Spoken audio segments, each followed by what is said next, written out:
अभिवादन स्वीकार कीजिए आशीष अलाइव का। आज जो मैं क्राइम की कहानी बताने जा रहा हूँ उसमें एक व्यक्ति तिहाड़ जेल से छूटकर आईएएस ऑफिसर बन जाता है। तो आपके मन में सवाल चल रहा होगा कि कोई व्यक्ति जेल से छूटकर भला आईएएस कैसे बन सकता है। इस तरह तो बहुत सारे कैदी जेल पर हैं और सभी तैयारी करें और आईएएस बन जाएं या कि सरकारी नौकरी में चले जाएं।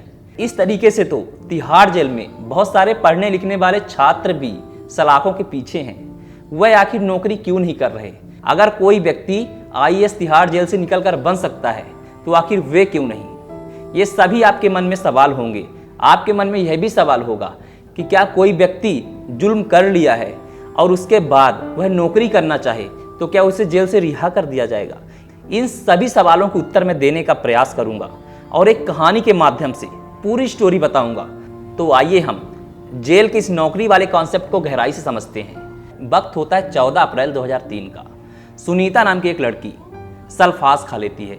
सल्फास क्या होता है? सल्फास एक कीटनाशक दवा होती है। अगर इंसान उसे सेवन कर ले तो वह जहर का काम करता है। तो सुनीता ने इधर सल्फास खा लिया था और पूछने पर अपने भाई को बताती है कि उसने सल्फास का सेवन कर लिया है और उसे अफरा तफरी में जीटीबी हॉस्पिटल ले जाया जाता है जो कि कृष्णा नगर में स्थित होता है। वहाँ पर सुनीता के लिए भरसक प्रयत्न किया जाता है कि जहर का असर कम हो जाए, लेकिन जहर का असर कम होने का नाम नहीं ले रहा था। इधर डॉक्टर लगातार प्रयास कर रहे थे, लेकिन अंततः डॉक्टरों का प्रयास असफल रहता है और सुनीता दम तोड़ देती है। उसके बाद पता चलता है कि सुनीता ने एक सुसाइड नोट भी लिखा था, यानी कि यह मामला सुसाइड का था। और जब मामला सुसाइड का हो तब पुलिस केस भी दर्ज कराई जाती है। इसी चीज को मद्देनजर रखते हुए सुनीता के घर वालों ने भी रिपोर्ट दर्ज कराई। उसके बाद कृष्णानगर के एएसआई मोहम्मद महमूद जांच पड़ताल में लग जाते हैं। उन्हें सुनीता के घर में एक सुसाइड नोट मिलता है। उस सुसाइड नोट की थोड़ी सी परिचर्चा कर लेता हूँ। उस सुसाइड नोट पर लिखा था कि मुझे अमित नाम के एक लड़के ने बहुत प्रताड़ित किया है। मैं मानसिक रूप से टॉर्चर हो चुकी हूँ, इसीलिए अपने प्राण त्याग रही हूँ। आखिर इस खत में गहराई से क्या लिखा हुआ था, इस कॉन्सेप्ट को भी मैं क्लियर करने का प्रयास करता हूँ। तो कहानी शुरू होती है सूरजमल कॉलेज से। 21 वर्ष की सुनीता कॉलेज में दाखिला लेती है। वह सभी विषयों में टॉपर थी। उसका सभी विषयों पर अच्छा पकड़ था, लेकिन वह केमिस्ट्री में कहीं ना कहीं वीक थी। तब सुनीता ने सोचा कि मैं कोचिंग ज्वाइन कर लूँ ताकि मेरा केमिस्ट्री भी स्ट्रांग हो जाए। उसी की तलाश में लगी रही। कुछ दिनों में पता चलता है कि एक अमित सर हैं जो कि कोचिंग केमिस्ट्री की करवाते हैं। साथ में यूपीएससी की तैयारी भी बच्चों को करवाते थे और साथ में खुद भी प्रिपरेशन करते थे। उनके पिता रिटायर्ड सोल्जर और अमित के भाई फौज में थे। अमित जो है कोचिंग सेंटर चलाया करता था। इसीलिए सुनीता को भी लगा कि अमित सर केमिस्ट्री के लिए सही रहेंगे, क्योंकि ये यूपीएससी की भी अच्छी खासी जानकारी रखते हैं और बच्चों को केमिस्ट्री भी पढ़ाते हैं। अगर कोई बंदा यूपीएससी लेवल का पढ़ाई करवा रहा होता है तो उसकी सभी विषयों में लगभग अच्छी खासी पकड़ होती है। तो सुनीता उनके यहाँ दाखिला ले लेती है और लगातार प्रिपरेशन करना शुरू कर देती है। इसका केमिस्ट्री का क्लास शुरू हो जाता है।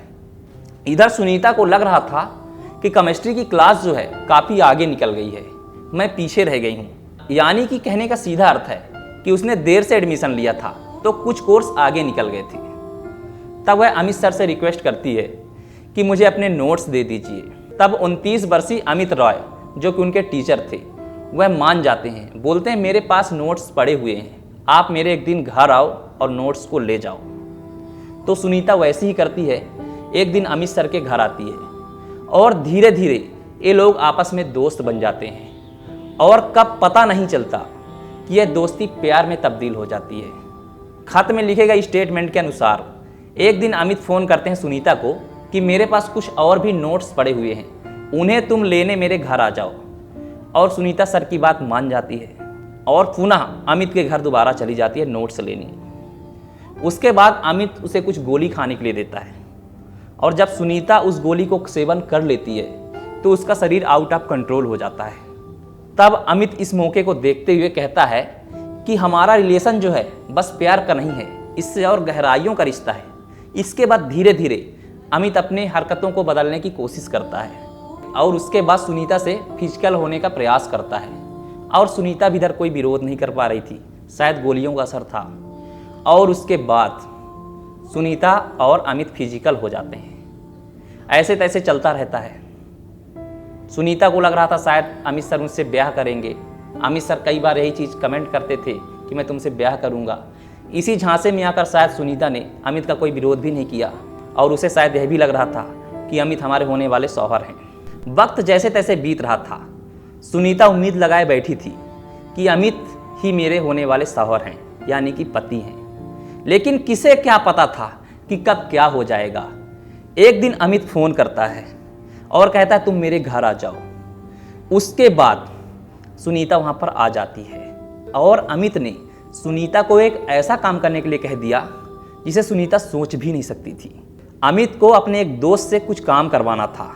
उसके बदले में अमित कहता है कि मैं सुनीता के साथ तुम्हें फिजिकल कराऊंगा।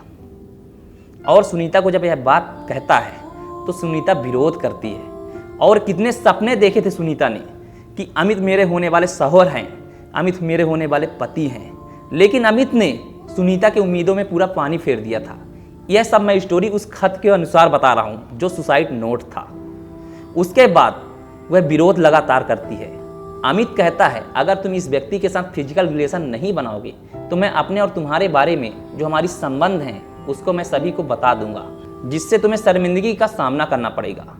और इस डर में, इस खौफ में आकर मजबूरी में सुनीता उसके साथ फिजिकल रिलेशन बना लेती है। लेकिन वह खुश नहीं रह पाती क्योंकि वह समझ गई थी कि अमित ने मेरे साथ चीट किया है, मेरे भावनाओं के साथ खेला है। और यह सुनीता के ही साथ नहीं, भारत में बहुत सारी लड़कियों के साथ होता है। मैं कहानी के साथ साथ आपको यह चीज़ बताना भी चाहता हूँ, मोटिवेट भी करना चाहता हूँ कि आप ऐसे झांसे में बिल्कुल ना पड़ें। लड़के लड़कियाँ कोई भी आपका इस्तेमाल कर सकते हैं, जैसे यहाँ पर अमित ने किया था। इसके बाद वक्त होता है 14 अप्रैल, जब सुनीता सल्फास खाकर खुद को सुसाइड कर लेती है। और यही खत मिलता है जो मैंने सारी आपको स्टोरी बताई। इसी को ध्यान में रखते हुए अमित को 10 साल की सज़ा हो जाती है। अमित बहुत प्रयास करता है कि मेरी सज़ा जो है कम हो जाए या कि मैं रिहा हो जाऊं, लेकिन दबाव बस उसकी कोई नहीं सुनता। सभी सुनीता के सुसाइड लेटर को ध्यान में रखते हुए अमित के अगेंस्ट ही फैसला लेते हैं, चाहे लोअर कोर्ट हो या सुप्रीम कोर्ट हो। उसके बाद अमित को तिहाड़ जेल भेज दिया जाता है। अमित वहाँ पर सज़ा काट रहा होता है, लेकिन वहाँ पर जितने भी जेल अधिकारी थे देखते हैं कि अमित का व्यवहार कुछ अलग है, यह एक अलग टाइप का लड़का है। और अमित जब जेल में रहता तो पुलिस अधिकारियों को कहता मेरे लिए पुस्तकें प्रोवाइड करा दीजिए, मैं पढ़ना चाहता हूँ। अमित अन्य कैदियों से अलग था, उसके बिहेवियर अन्य कैदियों से अलग थे। इसी बातों को ध्यान में रखते हुए जेल के अधिकारी अमित के लिए पुस्तकें प्रोवाइड करा देते हैं। इधर अमित पढ़ाई करते करते 5 साल बिता देता है तिहाड़ जेल में और वह प्री की परीक्षा देता है जिसमें वह सफल रहता है। उसके बाद मेंस भी देता है, मेंस भी क्लियर हो जाता है। अब इंटरव्यू की बारी थी, तब अमित को पैरोल पर इंटरव्यू के लिए भेजा जाता है और अमित वहाँ भी सफल हो जाता है।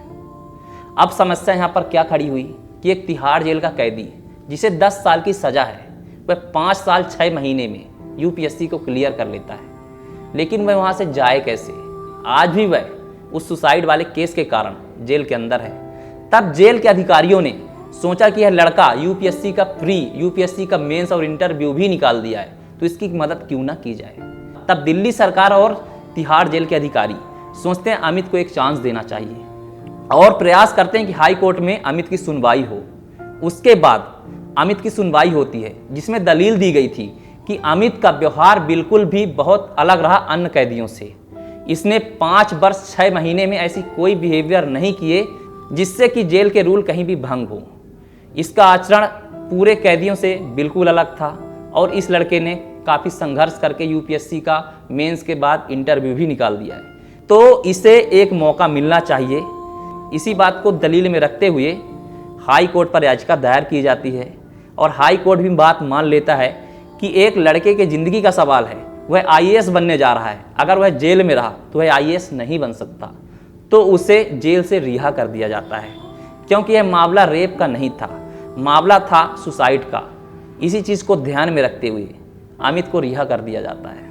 यहाँ पर महिला राष्ट्रीय संगठन काफ़ी विरोध करता है अमित का, लेकिन उसे भी हाई कोर्ट खारिज कर देता है और अमित लवासना की ओर चला जाता है यूपीएससी की ट्रेनिंग करने। तो इस क्राइम की कहानी को बताने का उद्देश्य किसी की भावनाओं को आहत करना बिल्कुल भी नहीं है, बल्कि आप सभी को मोटिवेट करना है कि अगर कोई जेल में रहकर भारत की सबसे बड़ी एग्जाम यूपीएससी को निकाल सकता है, तो आप आज़ाद रहकर क्या कुछ नहीं कर सकते।